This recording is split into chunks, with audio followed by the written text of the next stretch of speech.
श्री नारायणे नमः। भगवान विष्णु को प्रसन्न करने के लिए एकादशी का व्रत बेहद शुभ दिन माना जाता है।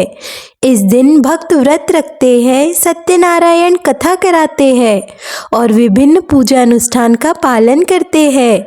ऐसा कहा जाता है कि जो लोग यह व्रत रखते हैं वे यम की पीड़ा से बच जाते हैं और उन्हें मोक्ष की प्राप्ति होती है। यह दिन गीता जयंती के उत्सव का भी प्रतीक है। इसी दिन भगवान कृष्ण ने अर्जुन को गीता का ज्ञान भी दिया था। मोक्षदा एकादशी का पाठ करने से व्रत को पूरा माना जाता है। तो चलिए सुनते हैं मोक्षदा एकादशी व्रत कथा। महाराज युधिष्ठिर ने कहा, हे भगवान, आप तीनों लोकों के स्वामी, सबको सुख देने वाले और जगत के पति हैं। मैं आपको नमस्कार करता हूँ। हे देव, आप सबके हितोषी हैं, अतः मेरे संशय को दूर कर मुझे बताइए कि मार्गशीर्ष एकादशी का क्या नाम है। उस दिन कौन से देवता का पूजन किया जाता है और उसकी क्या विधि है, कृपया मुझे बताइए। भक्तवत्सल्य भगवान श्री कृष्ण कहने लगे कि धर्मराज, तुमने बड़ा ही उत्तम प्रश्न किया है। इसके सुनने से तुम्हारा यश संसार में फैलेगा। मार्गशीर्ष शुक्ल एकादशी अनेक पापों को नष्ट करने वाली है। इसका नाम मोक्षदा एकादशी है। इस दिन दामोदर भगवान की धूप दीप नववेद आदि से भक्ति पूर्वक पूजा करनी चाहिए। अब इस विषय में मैं एक पुरानी कथा को कहता हूँ। गोकुल नाम के नगर में वैखानस नामक राजा राज्य करता था। उसके राज्य में चारों वेदों के ज्ञाता ब्राह्मण रहते थे। वह राजा अपनी प्रजा का पुत्रवत पालन करता था।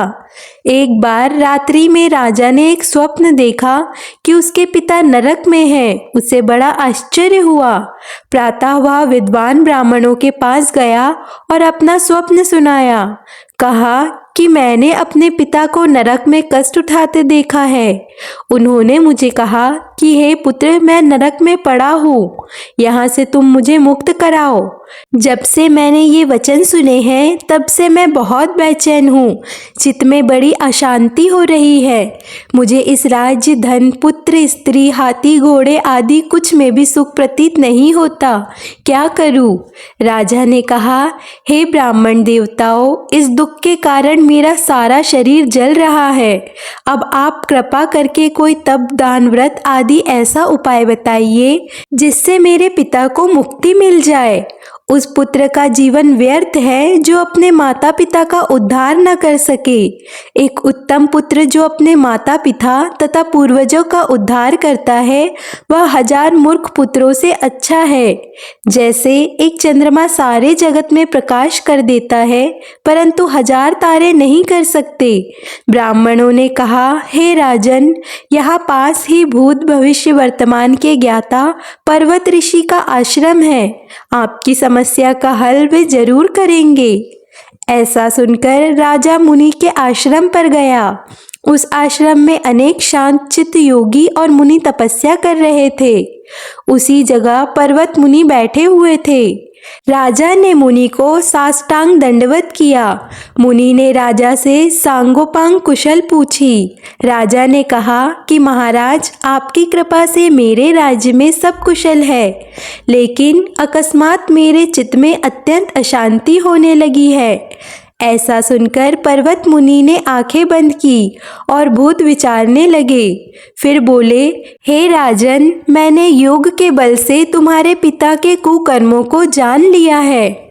उन्होंने पूर्व जन्म में कामातुर होकर एक पत्नी को रति दी, किंतु सौत के कहने पर दूसरी पत्नी को ऋतुदान मांगने पर भी नहीं दिया। उसी पाप कर्म के कारण तुम्हारे पिता को नरक में जाना पड़ा।